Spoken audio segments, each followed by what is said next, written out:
Viver segundo o ápice da revelação de Deus, do autor Witness Lee. Editora Árvore da Vida, 2008, primeira edição. Sumário. Capítulo 1. O cumprimento no Novo Testamento da tipologia do Antigo Testamento acerca da economia de Deus, parte 1. Capítulo 2.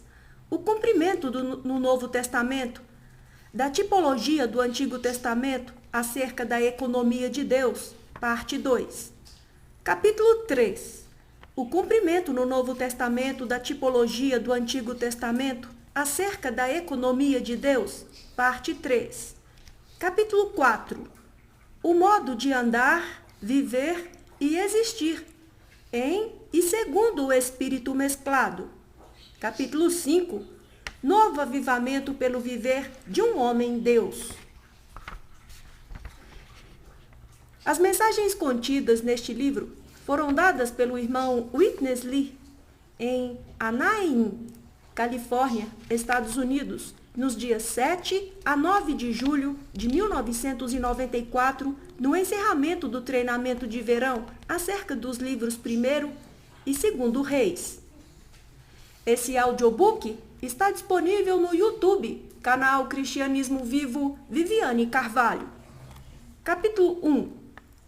O cumprimento no Novo Testamento da tipologia do Antigo Testamento acerca da economia de Deus, parte 1. A figura e a definição da economia de Deus. Precisamos ver o cumprimento no Novo Testamento da tipologia do Antigo Testamento acerca da economia de Deus. O conteúdo do Antigo Testamento é uma prefiguração, um conjunto de figuras, e o conteúdo do Novo Testamento é o cumprimento pleno dessa tipologia acerca da economia de Deus. Portanto, a Bíblia toda, o Antigo e o Novo Testamento, é primeiro uma prefiguração e depois a definição plena e o cumprimento da economia de Deus. Por um lado, se queremos conhecer o Antigo Testamento, precisamos ir à definição neotestamentária. No Antigo Testamento só podemos ver figuras. Por outro lado, se queremos conhecer o Novo Testamento, precisamos despender tempo para examinar todas essas figuras. Santo Agostinho disse que o Novo Testamento está oculto no Antigo Testamento e o Antigo é desvendado no Novo. Portanto, essas duas seções falam sobre o mesmo assunto. Nas escolas hoje, os bons livros de lição têm figuras e definições. As figuras e as definições formam um firme princípio básico para que entendamos a Bíblia. Se você não conhecer esse princípio, produzirá mistura e confusão com os ensinamentos bíblicos. Dois grupos de cristãos são os especialistas, os versados em misturar o Antigo com o Novo Testamento. Os que estão na Igreja Católica e os que estão no pentecostalismo. No movimento pentecostal, cantam-se muitos versículos bíblicos, todos extraídos do Antigo Testamento. Efésios é o livro mais elevado e Romanos é um livro fundamental no Novo Testamento, mas eles não cantam versículos desses livros, cantam principalmente versículos de Salmos e Isaías. Isso ocorre porque os pentecostais não conhecem a economia neotestamentária de Deus. Eles carecem da definição do Novo Testamento, apreciam algumas figuras do Antigo Testamento sem compreendê-las. Em outras palavras, olham para as figuras. Não gostam de ler as definições. Se você olha para as figuras sem a definição correta, talvez pense que um leão seja um tigre ou uma tartaruga seja um camundongo. O mesmo ocorre com o princípio e as práticas do catolicismo. A vestimenta dos cardeais e arcebispos é uma mistura. Em sua maior parte, é feita segundo o estilo das vestes sacerdotais de Arão no Antigo Testamento. Nos primeiros dias de minha vida cristã, eu estive com os irmãos unidos. Eles eram famosos por entender as prefigurações e profecias do Antigo Testamento, e eu obtive muito conhecimento por meio deles. Os grandes mestres entre eles diziam que toda a história de Israel prefigura a igreja. Sem esse entendimento, não podemos explicar o significado dos livros de Esdras e Neemias. São um registro da volta dos filhos de Israel do cativeiro. O ensinamento dos irmãos unidos ressalva categoricamente que o cativeiro de Israel em Babilônia prefigura a igreja capturada pelo catolicismo. Até mesmo o Senhor Jesus assinalou isso. Ele se referiu à Igreja Católica Romana como Jezabel, Apocalipse 2:20, Mateus 13:33. E também como Babilônia, a Grande, um mistério, Apocalipse 17, versículo 5. A Igreja Católica é um mistério completo no que é, em suas práticas e em seus ensinos. Os irmãos unidos viram que o cativeiro de Israel tipificava o cativeiro da Igreja e a volta dos cativos prefigurava a restauração da Igreja a partir de Martinho Lutero. Há um chamado no livro de Apocalipse para sair de Babilônia, para sair da Igreja Católica, capítulo 18, versículo 4.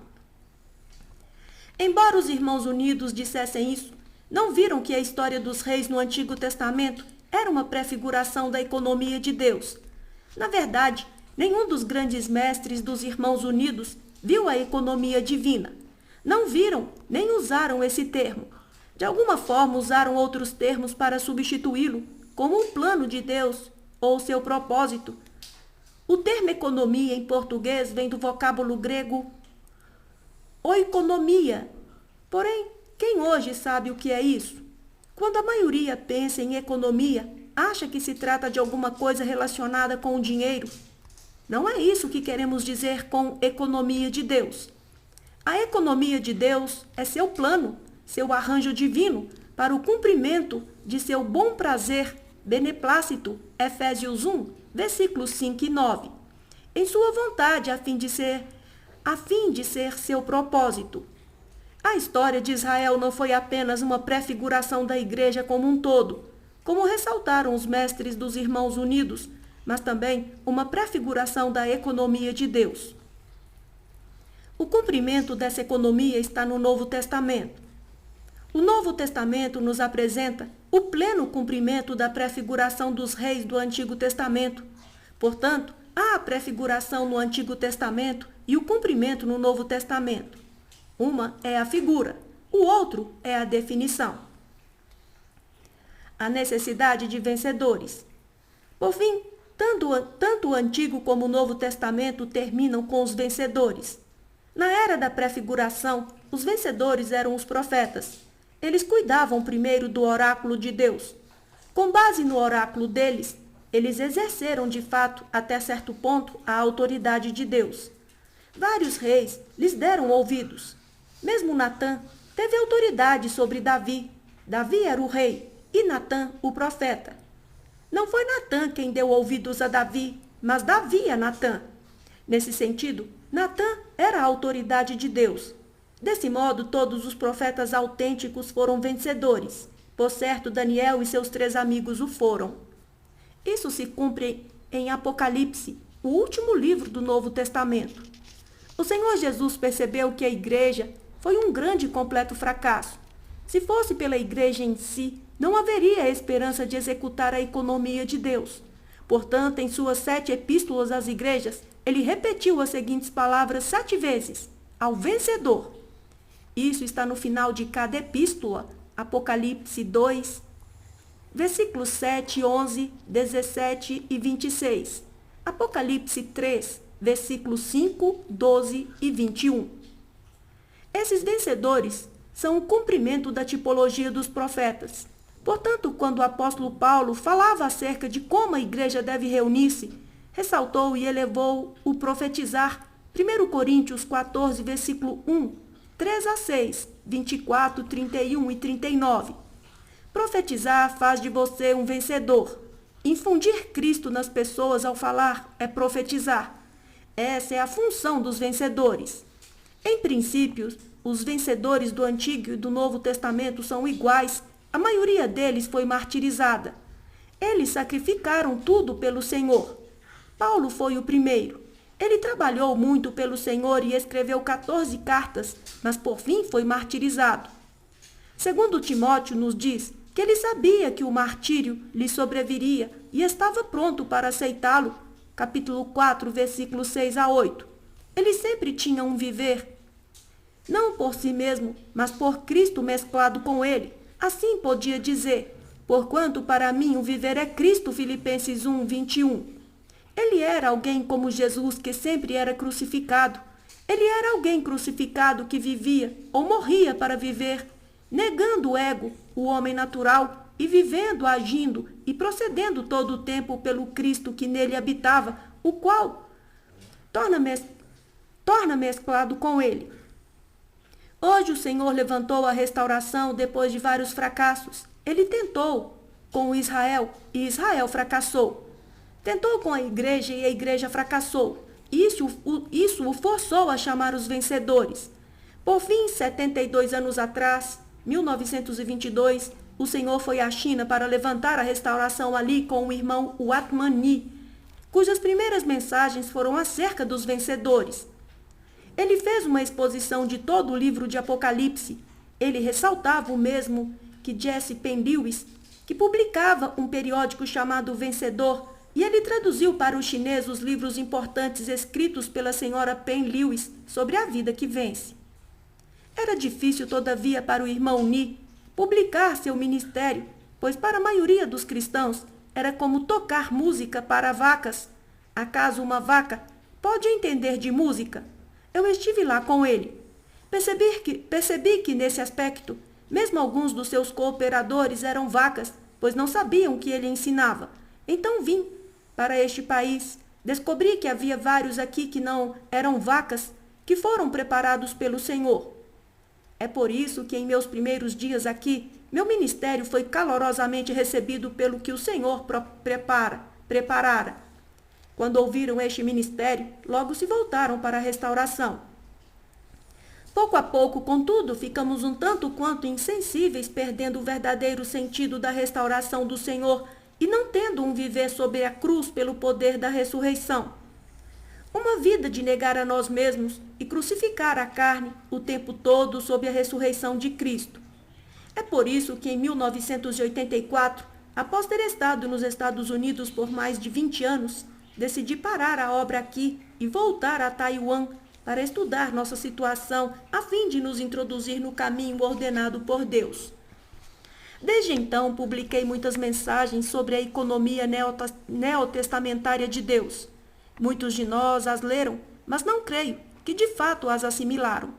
Creio que o Senhor, por causa disso, deu-me mais visão, mais revelação para apresentar como o faço hoje. Essa revelação extra começou em 1991, na conferência do Dia de Ação de Graças em Reston, Virgínia, Estados Unidos,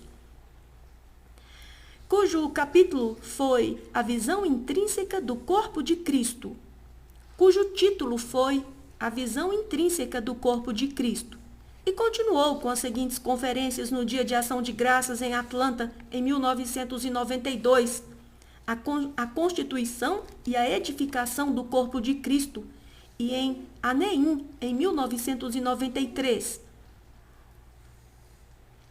O resultado do dispensar da Trindade processada e a transmissão do corpo transcendente. As mensagens dessas 3 conferências são, em princípio, o mesmo que as mensagens de hoje. O falar do ministério com as expressões e as palavras sempre avança, não por mim mesmo, mas pela revelação adicional que o Senhor concede. Portanto, meu encargo é muito pesado, e o Senhor me cobre com seu sangue prevalecente contra o inimigo. Estou pleno. Preciso de mais conferências, porém meu corpo está sob o ataque do inimigo. Por favor, orem por isso. Precisamos ver o cumprimento no Novo Testamento da maior prefiguração da economia eterna de Deus. Todos somos nazireus. Precisamos viver como Jesus o fez na terra, negando o eu, rejeitando a carne, tomando a cruz, o que significa levar a cruz e ser crucificado todos os dias. Precisamos ser crucificados a fim de viver por outra pessoa, outra vida, que é a corporificação do Deus triuno mesclado conosco. Essa pessoa é a ressurreição, a qual é o poder. Quando a vivemos, somos o cumprimento da prefiguração da economia divina. Somos o cumprimento de hoje, à medida que temos um viver que pode atingir a realeza. Isso é segundo o que diz Romanos 5, versículo 17, parte B. Muito mais os que recebem a abundância da graça e o dom da justiça reinarão em vida. Em todas as situações que enfrentamos, Devemos reinar em vida como reis. Amados santos, temos de viver a vida cristã, que é a vida vencedora, a vida de um vencedor. Todos os vencedores do Novo Testamento são reis que receberam a abundância da graça e do dom da justiça para reinar em vida. Estes 4 termos, graça, justiça, reinar e vida, estão juntos nesse único versículo. O versículo 17 de Romanos, capítulo 5. Deus se deu a nós como graça, e graça abundante.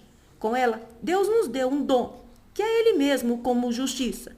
Deus como graça para nosso desfrute e sua justiça não são dados como dom. Esses 2 itens resultarão numa vida para reinar, uma vida para que sejamos reis. Espero que vocês acatem esta palavra. Que Deus os abençoe e faça de vocês vencedores hoje, com o viver, que é a vida para reinar. O cumprimento no Novo Testamento da tipologia do Antigo Testamento, acerca da economia de Deus, parte 2. Neste capítulo, quero continuar a ter comunhão sobre o cumprimento no Novo Testamento da tipologia do Antigo Testamento, acerca da economia de Deus. A Bíblia toda desvenda a economia divina, que visa realizar o desejo do coração de Deus para o seu bom prazer. O centro e a realidade dessa economia são Cristo e seu corpo. Israel prefigura a igreja. Antes da era neotestamentária, ou seja, antes da encarnação do Senhor, Deus escolheu um povo na terra chamado Israel, que teve longa história. Seu antepassado foi Abraão. Depois, na época de Moisés, quando saíram do Egito, tornaram-se uma raça com pelo menos 2 milhões de pessoas. Desde então, se tornaram uma prefiguração da igreja como os eleitos de Deus no Novo Testamento. Desse modo, o Antigo Testamento tem um povo e o Novo também o tem. O Antigo Testamento tem Israel e o Novo Testamento, a igreja. Esses 2 povos não representam 2 itens feitos por Deus, mas são a descrição de um só item que Deus fez, e esse item único é a execução de sua economia. Antes de vir realizar sua economia, ele estabeleceu uma figura, um símbolo, uma sombra. Na economia divina, o povo de Israel é apenas a prefiguração, a figura, o símbolo e não o item real. Israel prefigura a igreja. Quero apresentar alguns versículos do Novo Testamento que mostram que o povo de Israel prefigura a igreja. Em 1 Coríntios, capítulo 5, Paulo diz que Cristo, nossa Páscoa, foi sacrificado por nós, versículo 7, parte B. Depois que se tornaram um povo, os descendentes de Abraão, por fim, caíram nas mãos do Egito e seu rei, Faraó. Este prefigura Satanás, ao passo que o Egito simboliza o mundo. Isso quer dizer que os eleitos de Deus caíram nas mãos de Satanás e do mundo satânico, por isso havia necessidade da salvação de Deus para resgatá-los. A salvação de Deus precisa primeiro ser judicial. Deus não pode vir salvar-nos tolamente. Como ele devia levar a cabo sua salvação de modo judicial, havia necessidade da redenção com vistas à salvação. Em Êxodo, vemos 2 coisas, a redenção e logo em seguida a salvação. Redenção é redimir o povo caído de Deus de volta a ele, e salvação é Deus salvando o seu povo das mãos de Satanás, do mundo e por fim até mesmo de si próprio, para que Deus venha a fim de fazer dele o mesmo que ele é. Portanto, em Êxodo, vemos que, primeiro, um cordeiro foi imolado e o seu sangue aspergido sobre as casas de Israel. Isso foi chamado de Páscoa e quer dizer que Deus, o Deus justo e verdadeiro, formou algo judicial a fim de redimir seu povo ao cumprir os justos requisitos divinos. Essa foi a redenção de Deus. Logo após a redenção, Deus exerceu sua salvação a fim de salvar Israel das mãos de Faraó e do Egito e levá-los ao deserto, aonde Deus veio para ser um tabernáculo. Isso indica a forma como ele viria habitar com o seu povo para salvá-lo mais e mais, de modo que todos se tornassem Deus em vida e natureza, mas não na deidade. Essa é a salvação divina. Paulo disse em 1 Coríntios capítulo 5 que nossa Páscoa é Cristo. Cristo tornou-se nosso Redentor a fim de realizar uma Páscoa pela qual Deus pudesse passar sobre nós O significado de Páscoa em hebraico é passar por cima, já que nossos pecados foram julgados e eliminados com Cristo na cruz. 1 Coríntios também diz que depois da Páscoa Israel tinha a festa dos pães. Amós, versículo 8, após a redenção de Deus e em sua salvação, ele ordenou que seu povo não tivesse nenhum pecado, nenhum fermento. Era uma festa sem levedura. Esse é o único da história de Israel. Esse é o início da história de Israel. E esse início foi cumprido pela experiência que a igreja tem de Cristo. Por meio disso, podemos ver que Israel era uma prefiguração. Com a igreja, há o cumprimento.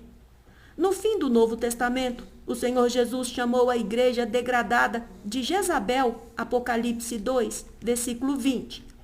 Jezabel era a esposa maligna de um rei iníquo chamado Acabe, 1 Reis 16, 31, 19, 1 e 2, 21, 23, 25 e 26, 2 Reis 9, versículo 7. Ela fez muitas coisas demoníacas. Essa foi uma prefiguração da igreja tornando-se degradada e caída, nas mãos de Satanás de modo absoluto e até mesmo mesclada com Satanás. A igreja degradada tornou-se Jezabel e é chamada de Babilônia, a Grande, o mistério, Apocalipse 17, 5. Por fim, o resultado da igreja é o mesmo que o de Israel. O resultado de Israel foi o de ser levado cativo para a Babilônia. Por fim, eles se tornaram Babilônia. Em Apocalipse 17, o Senhor chamou a igreja degradada de a grande meretriz, Babilônia, a grande, a mãe das meretrizes, versículos 1 e 5. Isso revela que a igreja é um cumprimento da prefiguração de Israel. Portanto, toda a história de Israel prefigura a igreja. A prefiguração dos reis, sacerdotes e profetas. Na prefiguração de Israel, há uma grande parte que diz respeito aos reis. Eles são os representantes do povo e os mais elevados. Israel desfrutou principalmente a boa terra, da qual extraíam todos os recursos para viver. Os mais elevados que desfrutavam a boa terra no nível superior eram os reis. Eles prefiguram os crentes neotestamentários, pois todos estes foram salvos por Deus para ser reis. Cada crente do Novo Testamento deve ser rei e sacerdote. 1 Pedro 2,9, Apocalipse 1, versículo 6, capítulo 5, versículo 10, 2 Timóteo 2, 12. Tanto os reis como os sacerdotes são a autoridade delegada por Deus. Uma autoridade delegada é composta do oráculo divino para falar e da autoridade divina para governar. No Antigo Testamento, o primeiro grupo que Deus ordenou que falasse por ele como seu oráculo foram os sacerdotes. Na verdade, Deus lhes confiou não apenas o oráculo de sua autoridade delegada, mas também o governo. Assim, os sacerdotes falavam e também eram reis. Deus, porém, não quer que um rei o substitua. Ele quer simplesmente que sua autoridade seja exercida. Portanto, no início da história de Israel com os sacerdotes, não havia rei, mas eles tinham o Urim e o Tumim, que eram uma autoridade delegada tanto para o falar de Deus como para seu governar. Êxodo 28:30, Levítico 8:8. Visto que Israel adotou o costume das nações, eles quiseram ter um rei. Desse modo, Deus lhes deu um rei negativo chamado Saul. Na verdade, o próprio Deus já era o rei deles. O verdadeiro rei de Israel não era humano, mas Deus mesmo. No Novo Testamento, todos os crentes foram salvos para ser reis e sacerdotes. Quando os sacerdotes falam por Deus, tornam-se seus porta-vozes, seus oradores, e esses são os profetas. Dessa forma, nós, crentes, somos reis, sacerdotes e profetas no Novo Testamento. Os reis do Antigo Testamento eram uma prefiguração e isso foi cumprido pelos crentes neotestamentários como reis. Essas são as pessoas que desfrutam Cristo ao extremo. Romanos 5,17 diz que os que recebem a abundância da graça e o dom da justiça reinarão em vida.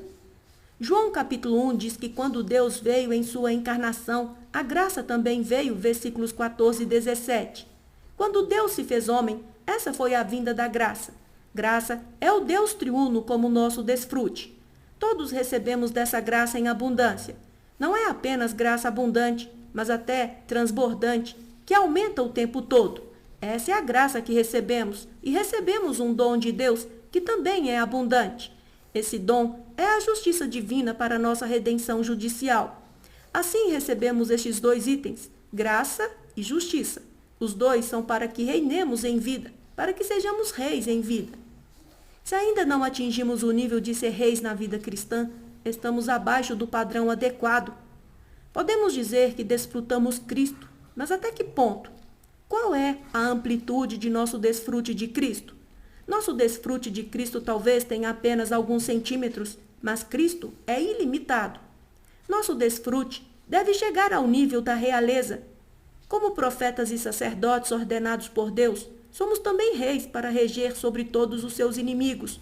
Deus governa, mas não quer fazê-lo diretamente. Ele governa por nosso intermédio, por meio dos crentes como reis. Os crentes neotestamentários devem ser o cumprimento da prefiguração dos reis na economia divina. Agora precisamos ver como podemos ser esses reis. Só podemos sê-los sendo homens regenerados com Deus e transformados com Ele como o elemento para que não vivamos por nossa vida, por nós mesmos, por nosso homem natural ou por nossa carne. Em vez disso, vivamos por Deus, que agora está mesclado conosco. A vida dos crentes é viver essa vida humana, porém divina. É nessa vida que podemos ser reis para desfrutar nossa porção ordenada por Deus, que é Cristo como nossa boa terra. Nossa comunhão aqui não é um ensino humano nem uma teologia descoberta por estudiosos da Bíblia. É uma revelação, assim como o livro de Apocalipse. O termo Apocalipse em grego quer dizer revelação. O livro de Apocalipse nos apresenta uma visão e não ensinamentos.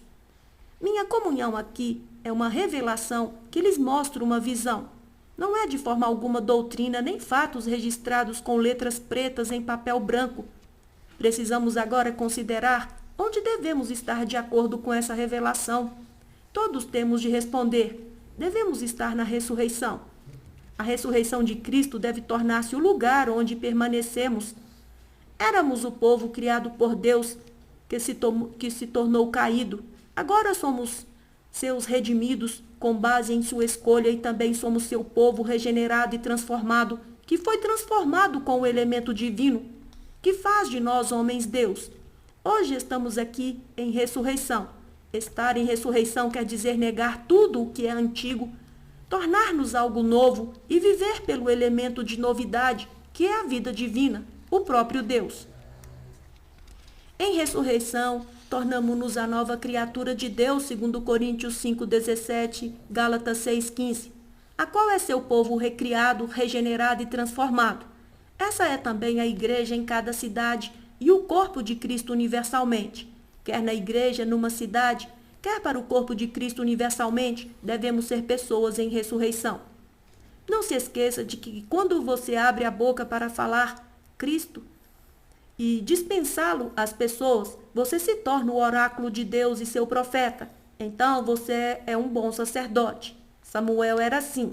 Ele não era um sacerdote de acordo com a ordenação de Deus, segundo a tribo de Levi, mas tornou-se sacerdote profetizando por Deus. E esse sacerdote introduziu a realeza.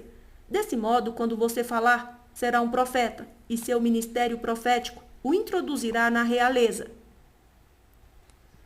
Capítulo 3.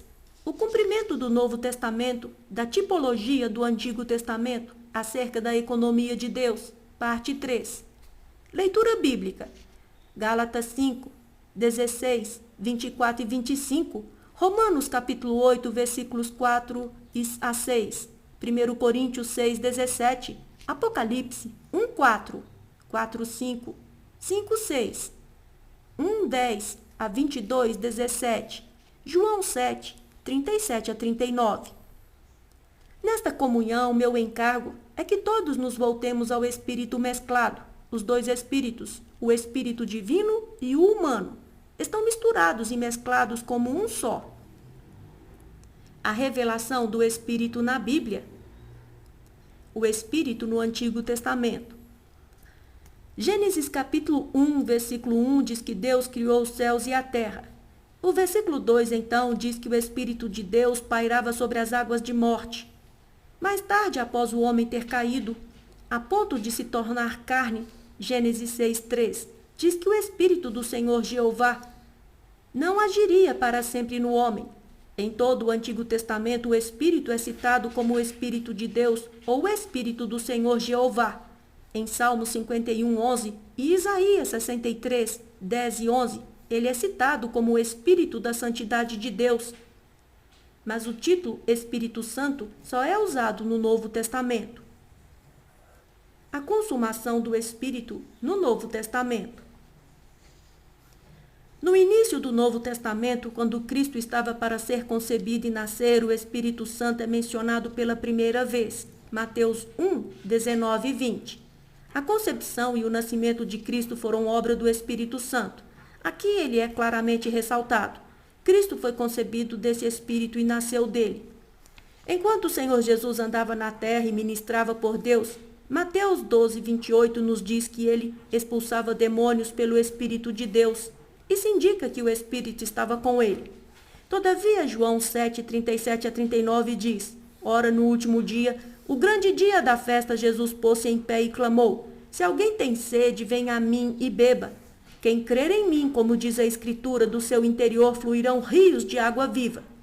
Isso, porém, disse ele com respeito ao Espírito que haviam de receber os que nele crescem, pois ainda não havia o Espírito, porque Jesus não havia sido ainda glorificado.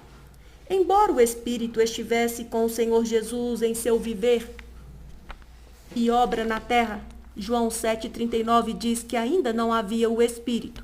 O Senhor viveu na terra por 30 anos. Depois, saiu a ministrar por 3 anos e meio. Ele nasceu do Espírito e fazia a obra por meio do Espírito de Deus. Em João capítulo 7, porém, próximo do final do seu ministério de 3 anos e meio, ele convocou a si os sedentos para beber e disse que do interior deles fluiriam rios de água viva. O apóstolo João explica que ele falou isso acerca do Espírito, não o Espírito de Deus, nem o Santo Espírito, mas o Espírito, que haveriam de receber os que nele crescem, pois, escreveu João, ainda não havia o Espírito. O Espírito de Deus estava em Gênesis capítulo 1 e o Espírito Santo estava em Mateus capítulo 1. Por que então, próximo do final do ministério terreno do Senhor, João nos diz que ainda não havia o Espírito que haveriam de receber os que crescem no Senhor? Antes de nós, Andrew Murray disse que o Espírito Santo de Deus é algo específico, contudo o Espírito é algo mais. Em sua obra-prima intitulada O Espírito de Cristo, no capítulo intitulado O Espírito do Jesus Glorificado, Murray escreveu que o Espírito de Deus derramado no dia de Pentecostes foi algo deveras novo. De acordo com Murray, esse Espírito, que é o Espírito em João capítulo 7, versículo 39, é algo mais do que o Espírito de Deus. O Espírito de Jeová, o Espírito da Santidade de Deus e o Espírito Santo. Mesmo com o Espírito Santo, o Espírito de Deus ainda não fora consumado totalmente, ou seja, não fora plenamente completado. O Espírito só foi consumado com a glorificação de Cristo. De acordo com Lucas 24:26, a glorificação de Cristo foi sua ressurreição. Quando entrou em ressurreição, ele foi glorificado. Sua natureza divina com a vida divina nele foi liberada. Sua glorificação foi como o brotar de uma flor. Quando brota, uma flor é glorificada. Todos os elementos de sua vida e natureza são liberados e expressos. O conteúdo de Jesus Cristo é simplesmente Deus com sua natureza e vidas santas. Antes de sua morte e ressurreição, esses elementos estavam ocultos na casca da humanidade de Cristo. Certa vez, nos 3 anos e meio de seu ministério terreno, no Monte da Transfiguração, 3 de seus discípulos o viram ser transformado ou transfigurado diante dos próprios olhos. De repente, sua face resplandeceu como o sol e suas vestes tornaram-se brancas como a luz, Mateus 17:2. Essa foi sua glorificação, porém durou pouco tempo. Quando ele entrou na ressurreição, foi totalmente glorificado, liberando Deus com a vida e a natureza divinas de dentro de si. Até esse momento não havia o Espírito. Foi nesse instante que o Espírito foi produzido. 1 Coríntios 15, 45, parte B, diz-nos que o último Adão, porém, é espírito vivificante. O verbo ser, nesse versículo, também pode ser traduzido por tornar-se. Assim, a tradução seria: o último Adão tornou-se espírito vivificante. Esse espírito vivificante, os que dá vida, é o espírito produzido mediante a ressurreição de Cristo e em sua ressurreição. Passando por todos esses processos, encarnação, viver humano, morte todo inclusive e ressurreição todo libertadora, o Deus triuno, o Deus na Trindade divina, consumou-se como o Espírito único, ou seja, o Espírito que dá vida, que é a totalidade do Deus triuno consumado. Essa é a clara revelação do Novo Testamento. Primeiro Deus se fez homem, não foi Jesus Cristo, o qual é o homem-Deus na carne. Ele era Deus, mas um dia revestiu-se do homem. Desse modo, tornou-se tanto divino como humano, tendo-se revestido da carne. Quando foi crucificado, levou esse homem, ou seja, sua humanidade, à cruz e ali morreu para pôr fim à humanidade. Depois ressuscitou para introduzir sua humanidade na divindade. Mediante essa ressurreição, sua humanidade tornou-se divina, Romanos 1,4. E ele nasceu para ser o primogênito de Deus, Atos 13:33, Romanos 8:29. Como tal, em sua ressurreição e como ela, ele se tornou o Espírito que dá vida, que é a consumação do Deus triuno. Todos precisamos ver isso. Esse não é meu ensinamento, é a revelação divina da palavra sagrada.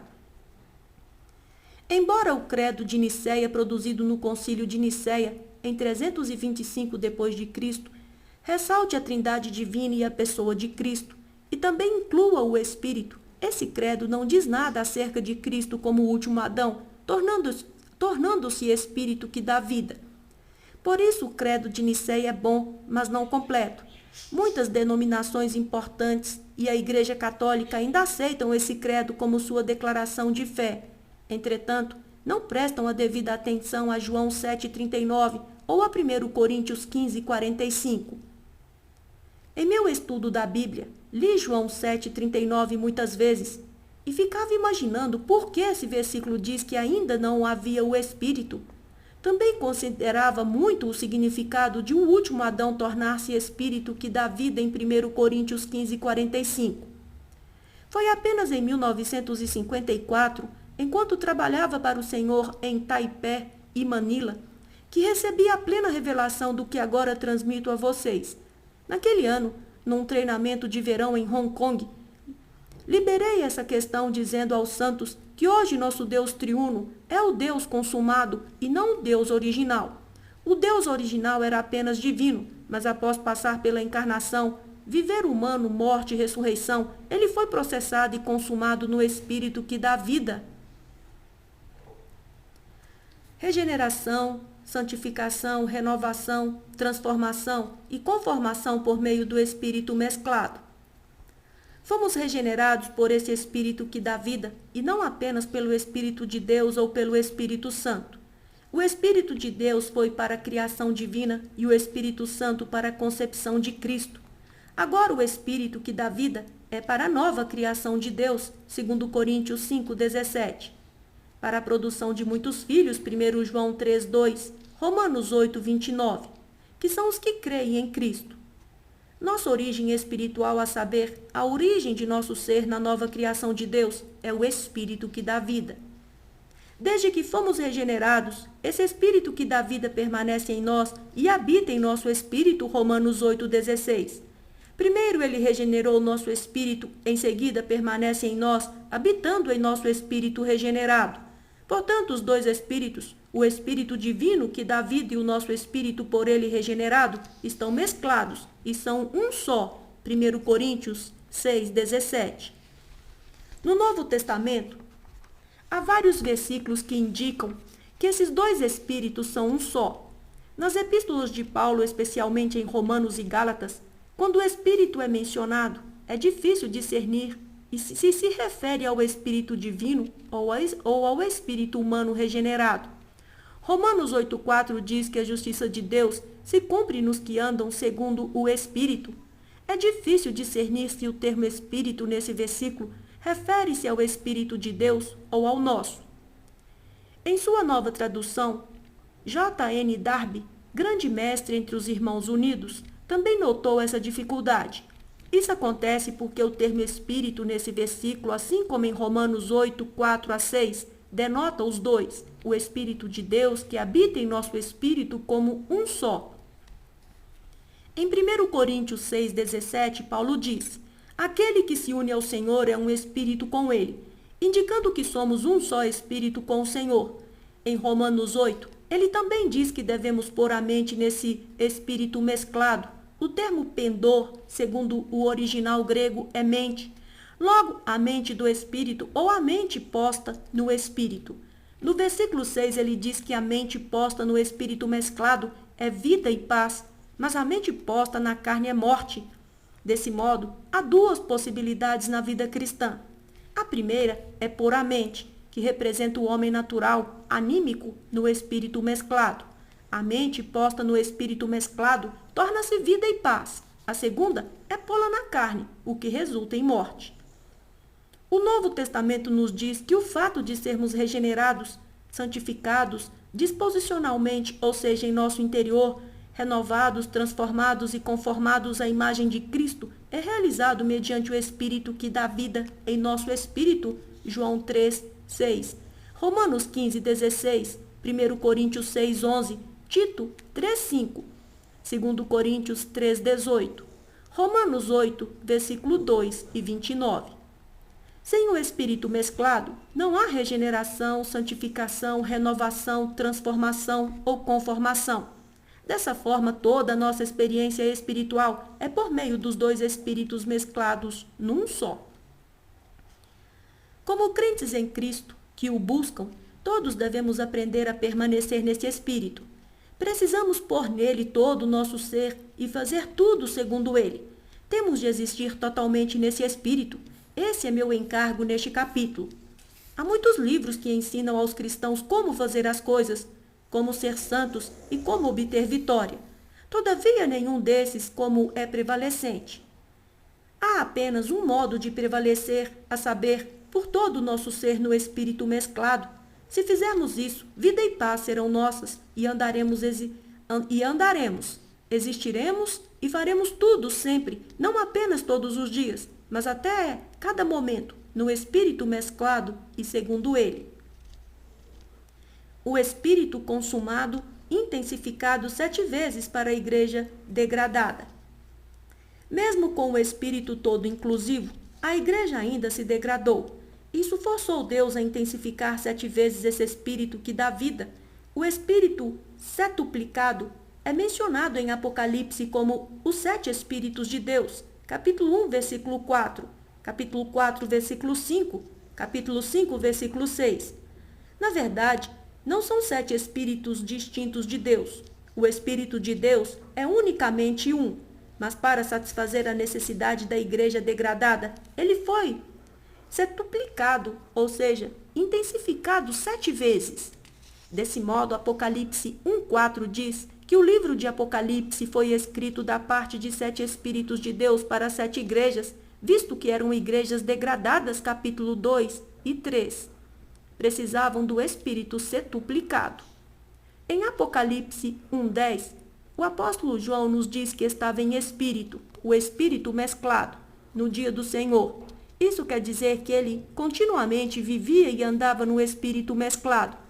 Depois, no final de Apocalipse, o desfecho de toda a Bíblia, o Espírito e a noiva falam juntos, capítulo 22, versículo 17. A noiva é a igreja, segundo Coríntios 11, 2. Efésios 5, 31 e 32. E o Espírito é o Deus triuno consumado para ser o Espírito. Esse Espírito é o marido da igreja. Isso indica que o Deus triuno consumado desposará a igreja tripartida transformada. Assim os dois se tornarão um casal. O Deus triuno consumado como marido e o homem tripartido transformado como a noiva. O resultado dessa união é a nova Jerusalém, na qual podemos ver a noiva e o Deus triuno consumado, ou seja, Cristo como o Cordeiro, capítulo 21, versículo 2 e 9. Aprender a viver, andar e existir totalmente no espírito mesclado e segundo ele. Amados, rogo-lhes que esqueçam tudo. Não ouçam coisas que causam distração. Só precisamos atentar para uma coisa. Precisamos perceber que Deus foi consumado a fim de ser o Espírito que dá vida.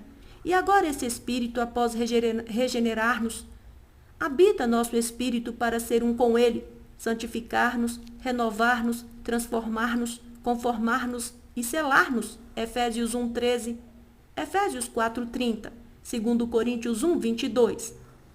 Selar quer dizer saturar, e saturar quer dizer dispensar. O Espírito nos sela com o elemento divino, dispensando Deus como um todo a nosso ser. O resultado disso é a Igreja, o corpo de Cristo. Efésios 4:4-6 diz que há somente um corpo, um Espírito, um Senhor e um só Deus e Pai. Esses 4 juntos são o corpo de Cristo, e esse corpo culminará na Nova Jerusalém. Hoje precisamos perceber isso. Então vamos esquecer tudo e apenas andar, viver e existir nesse espírito mesclado e segundo ele. Isso é tudo o que precisamos. Quando vivemos assim, de modo espontâneo, crucificamos nosso homem natural, o velho homem, Romanos 6:6. A cruz traz ressurreição, que não é apenas uma coisa, mas uma pessoa. O Deus triuno consumado como espírito que dá vida. Espero que essa comunhão cause profunda impressão em você, a ponto de não esquecê-la jamais. Espero que você não consiga apagar esta mensagem de seu ser. Agora você deve ter clareza de que ser crente em Cristo é simplesmente existir, segundo o Espírito mesclado. Na vida familiar, no dia a dia, na vida da igreja e na vida social, você deve viver por esse Espírito mesclado. Quando tiver essa vida, espontaneamente será crucificado o dia todo. Na verdade, você é crucificado para viver. A crucificação sempre o conduz a viver em ressurreição. E essa ressurreição é o Deus triuno processando como o Espírito que dá vida. Capítulo 4. O modo de andar, viver e existir em e segundo o Espírito mesclado. Leitura bíblica. 1 Tessalonicenses 5:16-20. Romanos 10:12, Efésios 6:17-18, 2 Timóteo 2, versículo 22. Neste capítulo, quero compartilhar com vocês o verdadeiro encargo que está em meu coração acerca da restauração do Senhor. O Senhor nos mostrou sua economia e o conteúdo dela, especialmente nos últimos 32 anos. A maioria das mensagens deste ministério está disponível em áudio e vídeo, e também em livros. Contudo, segundo minha observação, falando de modo geral, não temos praticado o que vimos do Senhor. Por isso, neste capítulo, quero descer do ápice da revelação de Deus para o lugar onde estão os nossos pés, o lugar onde estamos. Espero esforçar-me ao máximo para mostrar a você qual é nossa necessidade hoje. A comunhão deste capítulo e do seguinte também é meu encargo. A palavra real que está em meu coração para os presbíteros na restauração do Senhor. As práticas necessárias para levar a cabo a economia de Deus, segundo o ápice de sua revelação.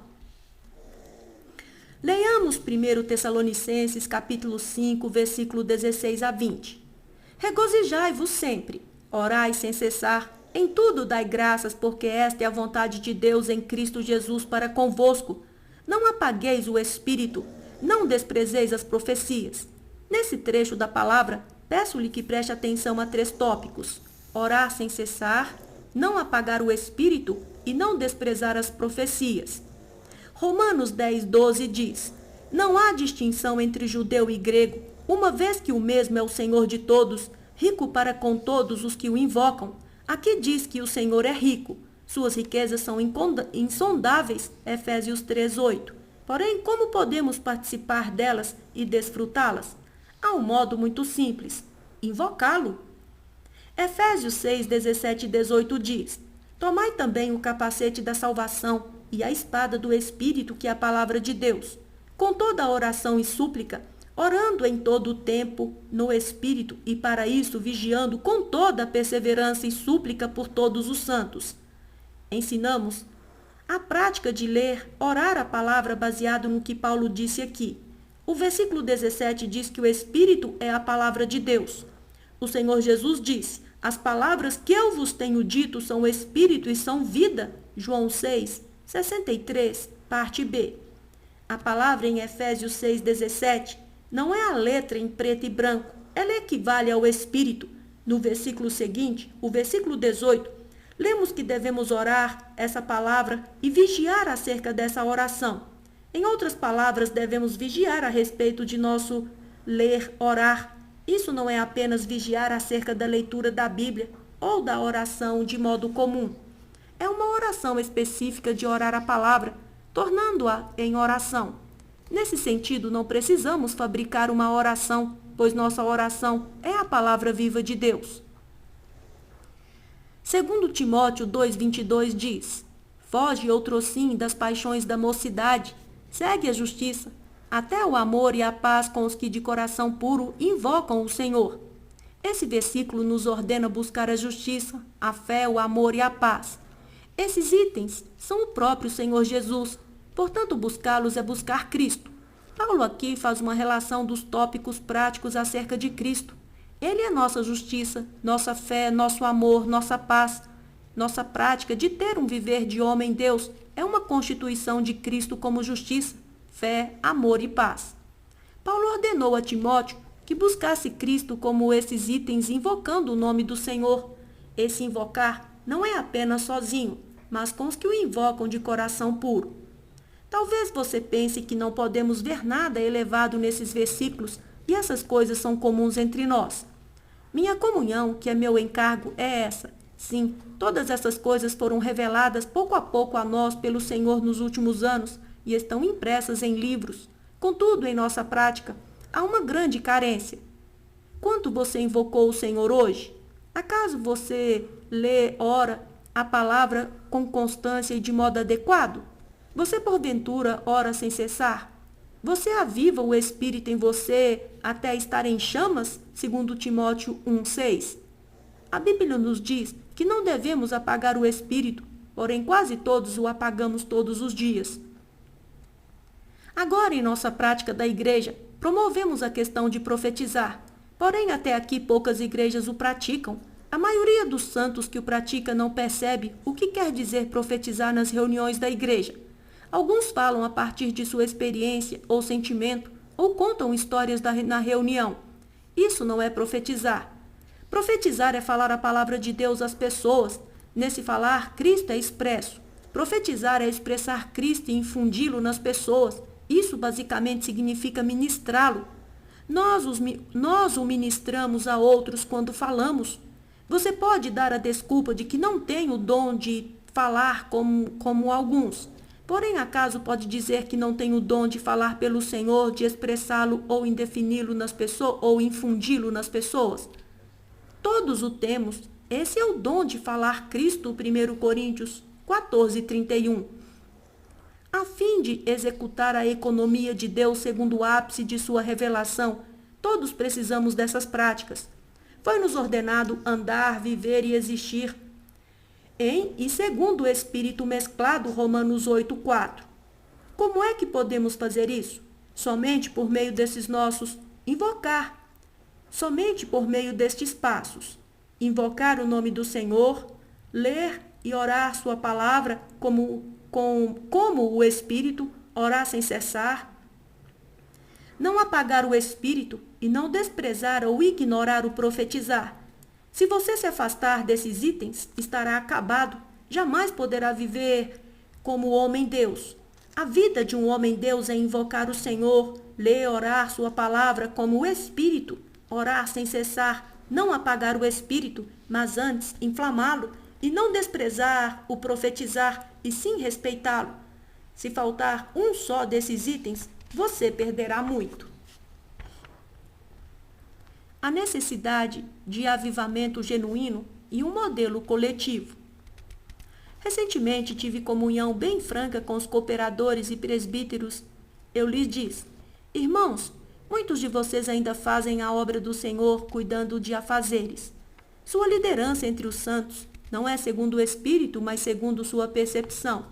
Portanto, criaram várias formalidades e pediram aos outros que as executassem. Isso sempre causa opiniões e até divisões. Todos os cooperadores e presbíteros de hoje em diante devem ter uma incumbência. Vocês não foram chamados pelo Senhor para ser cooperadores e presbíteros, a fim de levar a cabo formalidades, mas foram chamados e designados pelo Senhor para executar a economia divina. E essa economia é totalmente centrada em Cristo, tendo Cristo como realidade. Sem Cristo não há economia divina. Podemos estar bem ocupados todos os dias na restauração do Senhor e nas igrejas e ser muito diligentes e fiéis, mas ainda assim fazemos coisas que não são o conteúdo, a realidade e o centro da economia de Deus.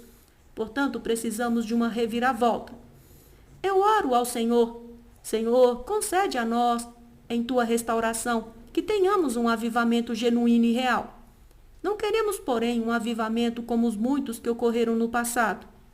Um muito famoso ocorreu em Gales, de 1904 a 1906, sob a liderança de Evan Roberts, que era minerador.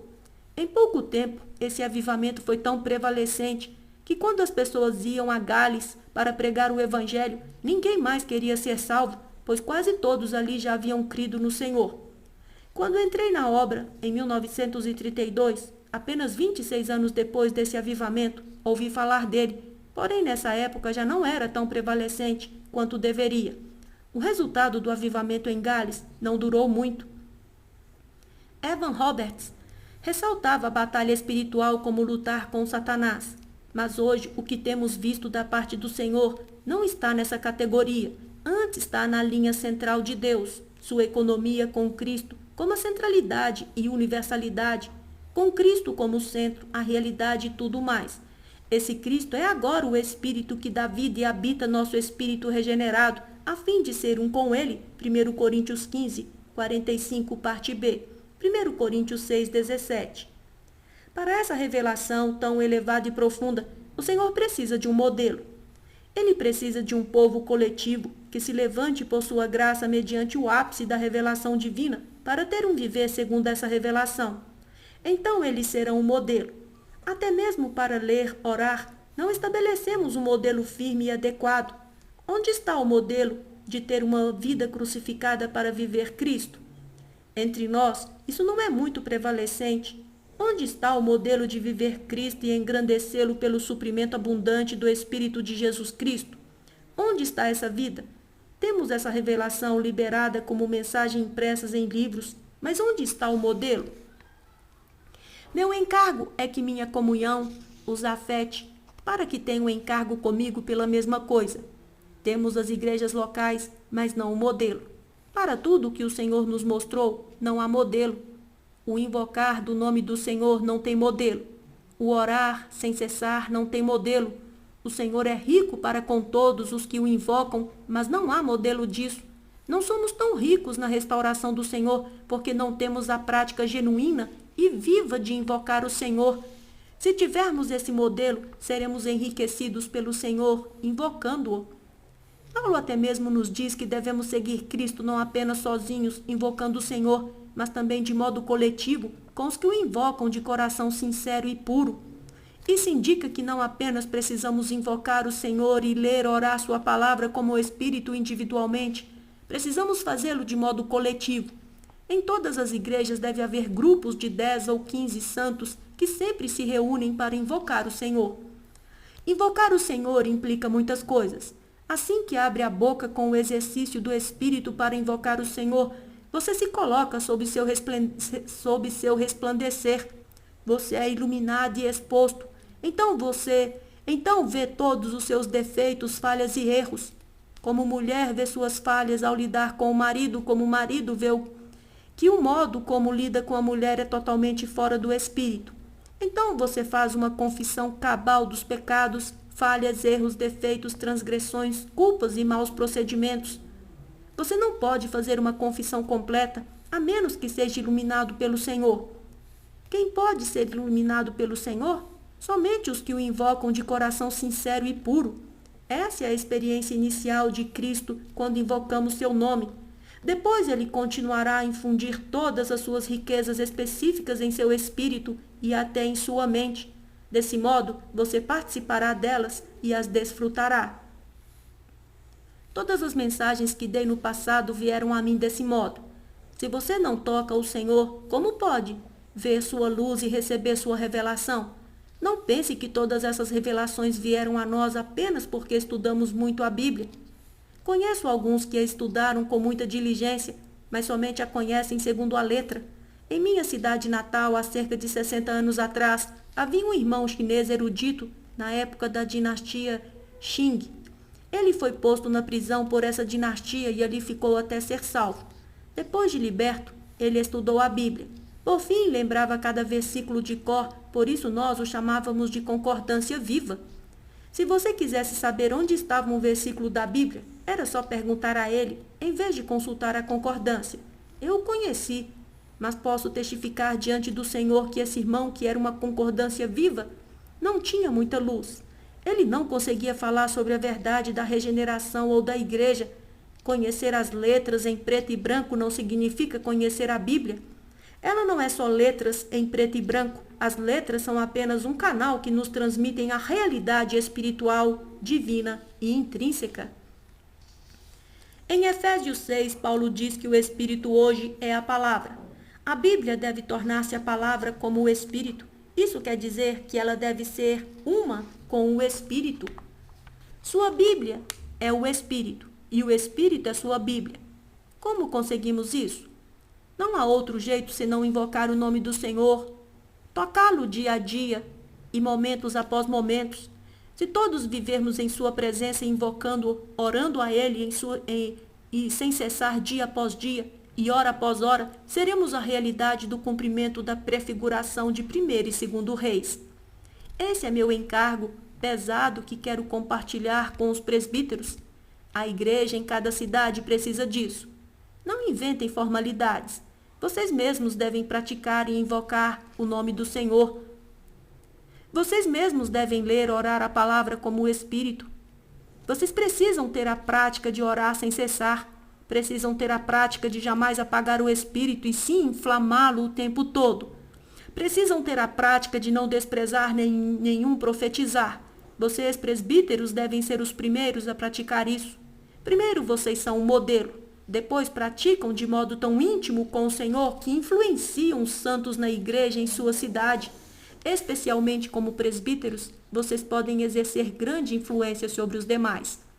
Provavelmente, após um ano, a igreja em sua cidade será um modelo. Quando falarmos às pessoas sobre a visão que tivemos, elas dirão: onde existe uma igreja assim? E poderemos dizer: vou levá-la a uma delas para que você veja o modelo. É disso que precisamos agora. Não creio que precisamos de mais revelações. Já tivemos o suficiente. Nossa necessidade urgente hoje é a prática do viver que pertence aos homens Deus. E os homens Deus são os próprios componentes da economia divina. Todos os presbíteros e cooperadores devem buscar essa realidade para que se tornem modelos pelo Senhor, modelos que vivem na economia de Deus. Então, eles e as igrejas a que servem se tornarão esse modelo. Em minha oração, é isso que chamo de avivamento genuíno. Há mais de 200 igrejas nos Estados Unidos. Só na Califórnia do Sul há 50. Se todas elas forem modelos, será um testemunho prevalecente. Capítulo 5. Novo avivamento pelo viver de um homem-Deus. Meu encargo neste capítulo diz respeito a um novo avivamento. Precisamos de um novo avivamento, que nunca tenha ocorrido na história. Na história da igreja já houve inúmeros avivamentos. A reforma na época de Martinho Lutero pode ser considerado um deles. Entretanto, esse avivamento foi uma mistura.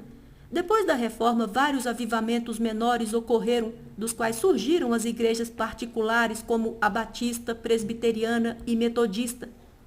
No século XVIII, houve um grande avivamento por meio do conde Zinzendorf, com os irmãos morávios, que inclui a prática da vida adequada da igreja até certo ponto. Um século depois, os Irmãos Unidos foram levantados na Grã-Bretanha. O avivamento que trouxeram foi o melhor e mais grandioso do que o de Zinzendorf.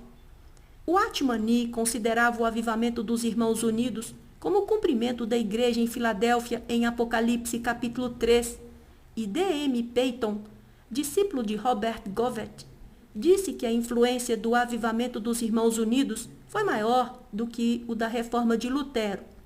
A diferença é que a reforma de Lutero foi mais amplamente propagada e a dos Irmãos Unidos foi o contrário. Não querendo fazer uma exibição, eles preferiram ocultar-se. Entre eles estavam vários mestres de grande importância, como John Nelson Darby e William Kelly. Hoje é difícil achar até mesmo uma foto de um deles. O avivamento dos Irmãos Unidos foi mais ou menos como o sol a pino, mas durou relativamente pouco. A época mais prevalecente deles foi por volta de 1850. Já no final da Primeira Guerra Mundial, eles estavam divididos em mais de 1000 grupos. Nessa ocasião, o sol já se havia posto sobre o avivamento dos Irmãos Unidos. No início do século XX, ocorreu o avivamento galês, que foi bem prevalecente, mas apenas por pouco tempo. Depois disso, o Senhor foi para a China. Como disse o irmão Ni, para o mover do Senhor a China era uma terra virgem pouco tocada pelo cristianismo deformado. O irmão Ni disse-me, em particular, que o Senhor foi forçado a sair da Europa e Estados Unidos e ir para a China, a fim de tomar posse de uma terra virgem para começar algo novo, a partir da terceira década deste século. Da China, a restauração do Senhor espalhou-se por toda a terra e hoje está conosco. Que tipo de avivamento é este? Um avivamento é sempre a prática, o aspecto prático da visão que as pessoas têm. Martinho Lutero teve a visão sobre a justificação pela fé e começou a praticar o que viu. A reforma surgiu dessa prática. Zinzendorf viu algo da unidade da igreja e praticou o que viu. Em sua época, vários grupos de crentes sofriam perseguição da Igreja Católica e das igrejas estatais no norte da Europa. Muitos desses perseguidos fugiram para a propriedade de Zinzendorf, na Saxônia, no sul da Alemanha, e ele os acolheu. Depois que chegaram, eles discutiam entre si sobre suas diferenças doutrinárias. Num domingo, Zinzendorf os convocou e os convenceu a parar com essas discussões. Eles assinaram um acordo de manter a unidade entre si e pôr de lado as diferenças nas doutrinas e nos antecedentes religiosos. Um dia, diz-nos a história, enquanto participavam da mesa do Senhor, experimentaram o derramar exterior do Espírito e com isso foram todos avivados. Esse deve ser considerado um avivamento da vida da igreja. A necessidade de avivamento na restauração do Senhor hoje. Que avivamento temos hoje? Em outras palavras, que modelo foi estabelecido entre nós? Via de regra, um avivamento deve sempre ser a prática da visão que temos. Porém, desde que vim para a restauração, tenho observado a situação. Desde a época do irmão Ni, por 72 anos, nossa prática nunca atingiu o padrão da visão que recebemos do Senhor. O irmão Ni ressaltava duas coisas: Cristo como vida para produzir a igreja e a igreja como o corpo de Cristo para expressá-lo. Infelizmente, porém, não apenas os de fora desconheciam essas coisas. Mesmo entre os cooperadores do irmão Ni, que eram meus contemporâneos, poucos tiveram percepção plena dessas duas questões. Sem mencionar a questão do corpo de Cristo, eles nem mesmo viram a questão de Cristo como vida para nós. Ressaltavam questões como deixar as denominações, batizar por imersão, o uso do véu e o modo de praticar a mesa do Senhor. Em 1934, veio a mim uma carta do irmão Ni dizendo que nossa ênfase não era deixar as denominações, o batismo, o uso do véu ou a prática da mesa do Senhor. Ele acrescentou que daquele dia em diante, quem pregasse e ensinasse somente essas 4 coisas já não seria seu cooperador.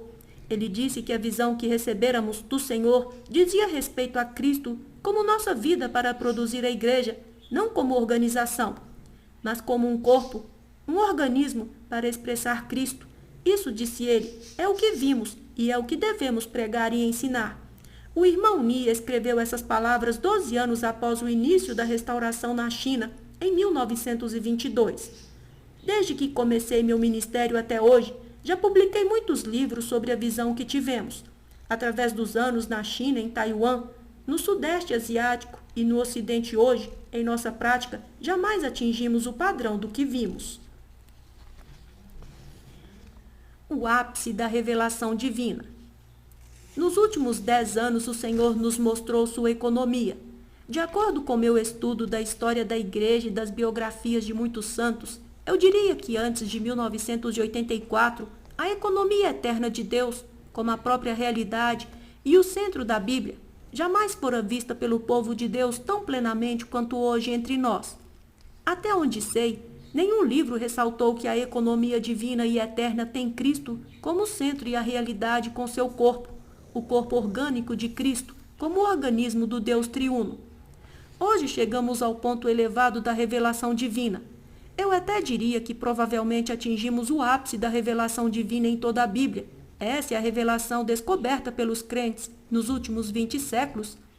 Segundo o que sei, a primeira revelação divina descoberta pelos pais da Igreja foi a do Deus triuno. Na primeira parte da Bíblia, o Antigo Testamento sustentado pelos judeus, é difícil encontrar algo que diga respeito ao Deus triuno. Nele vemos os títulos divinos Elohim, Gênesis 1, 1 e 26, Jeová, Gênesis 2, 4, Êxodo 3, 13 a 15, e Adonai, Gênesis 15, 2, Êxodo 4, 10, referindo-se a Deus. O Antigo Testamento também menciona o Espírito de Deus, Gênesis 1, 2. Depois, no Novo Testamento, há alguém chamado Jesus Cristo, Mateus 1, 1. Quem é ele? É Jeová, é Deus. Se dissermos que é Deus, os judeus dirão que é blasfêmia. João 10, 33. Como podia um nazareno ser Deus? Talvez digamos que Jesus Cristo é o Filho de Deus. Todavia, não podemos encontrar o título divino, o Filho de Deus, no Antigo Testamento. Embora, segundo Samuel 7,14, diga que Deus tem um filho, referindo-se a Cristo, os rabinos judeus não entenderam essas palavras. Depois que o Novo Testamento foi escrito, o primeiro grupo de estudiosos da Bíblia depois dos apóstolos foram os pais da Igreja. Eles descobriram que na Bíblia há o Deus triuno, pois em Mateus 28, 19, o Senhor disse aos discípulos: Ide, portanto, fazei discípulos de todas as nações, batizando-os no nome do Pai, e do Filho e do Espírito Santo. O Senhor Jesus não disse aos discípulos que batizasse as pessoas no nome de Elohim, Jeová ou Adonai, mas no nome do Pai, do Filho e do Espírito Santo. Antes dessa ocasião, o Senhor não poderia falar uma palavra como essa, pois antes de ele ressuscitar, não havia o Espírito.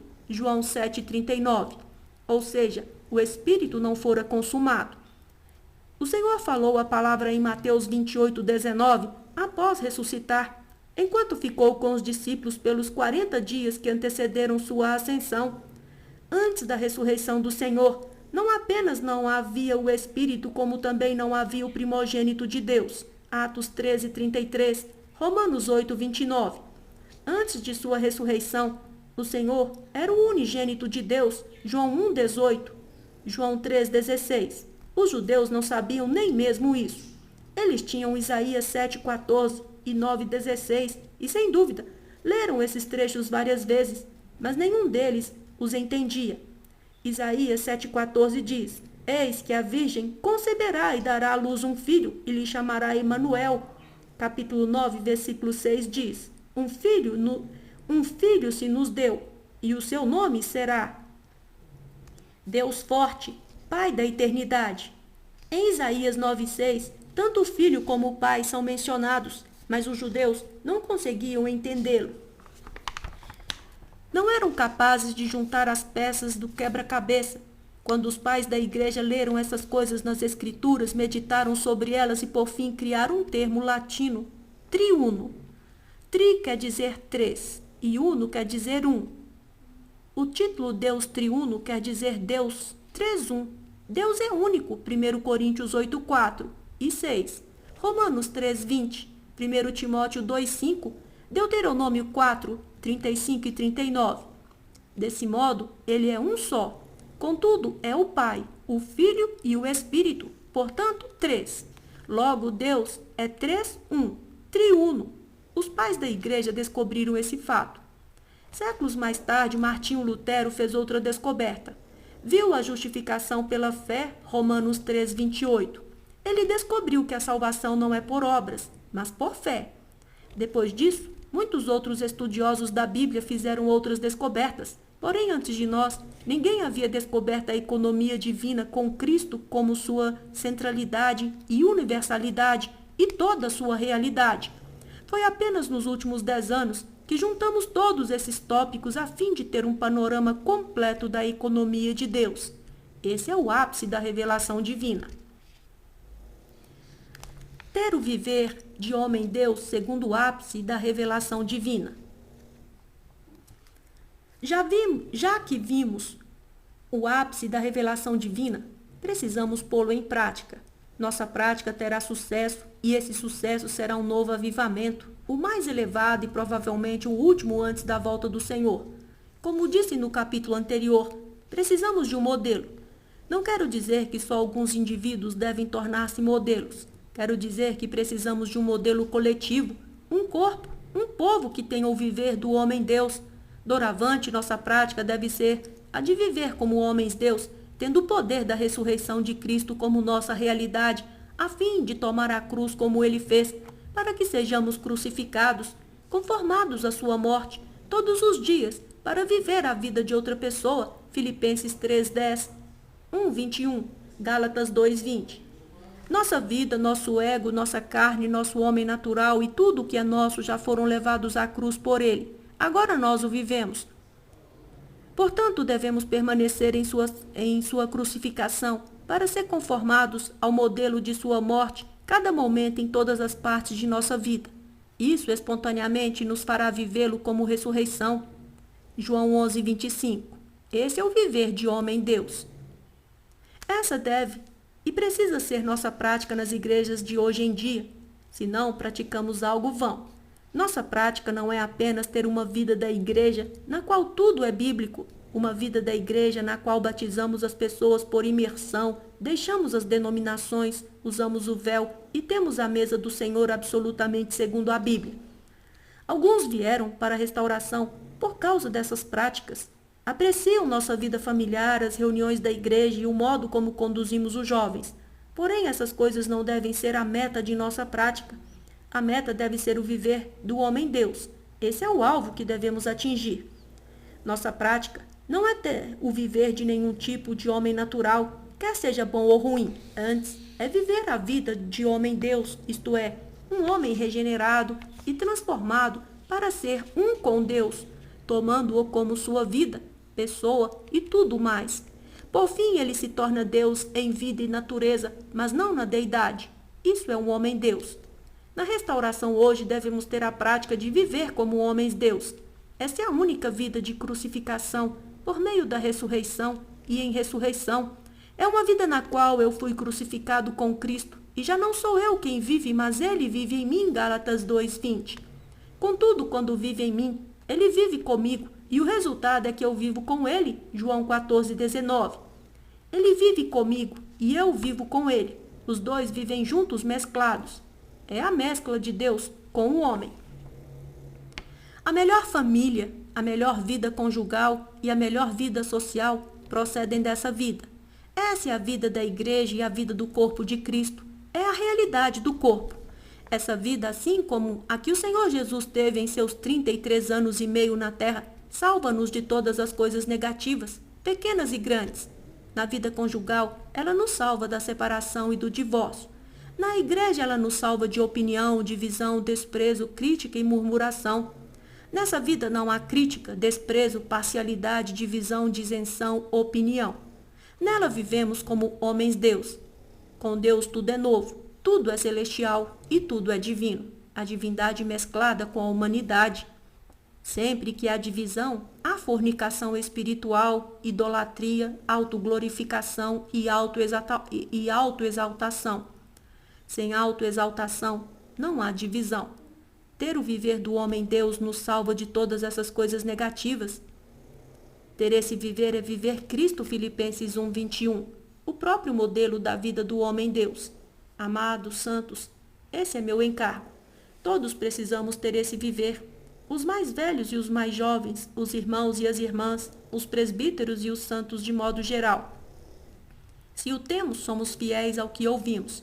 Então o Senhor terá não um modelo apenas de indivíduos, mas coletivo por meio de nós. Esse é o modelo que o Senhor precisa para mostrar ao cristianismo um modelo do que sua igreja deve ser. Se tivermos esse viver, por certo, sairemos a contatar as pessoas para a pregação do Evangelho. Um grupo vital é um conjunto desse tipo de pessoas. Os grupos vitais não devem ser praticados como formalidade, devem ser grupos de pessoas que têm esse viver. Viver a vida de um homem-Deus salvará as pessoas, aperfeiçoará os demais e edificará a igreja em cada cidade, a ponto de edificar o corpo de Cristo. Se praticarmos o que ouvimos, espontaneamente surgirá um modelo que será o maior avivamento da história da igreja. Creio que este avivamento trará o Senhor de volta. Concluindo, quero encorajá-los a tentar fielmente ter a prática de viver a vida de um homem-Deus, contatando-o por meio de certos procedimentos, invocar seu nome, ler, orar sua palavra viva, orar sem cessar, não apagar o espírito e não desprezar o profetizar. Que o Senhor nos abençoe com Ele mesmo, como Espírito que dá vida, para que o toquemos no Espírito mesclado por meio dessas práticas de vida. Terminamos aqui a leitura do livro Viver segundo o ápice da revelação de Deus, do autor Witness Lee. Esse audiobook está disponível no YouTube, canal Cristianismo Vivo Viviane Carvalho. Visite o canal, inscreva-se. Lá você vai encontrar muitos livros que vão contribuir para o seu crescimento espiritual. Que Deus te abençoe, em nome do Senhor Jesus. Amém.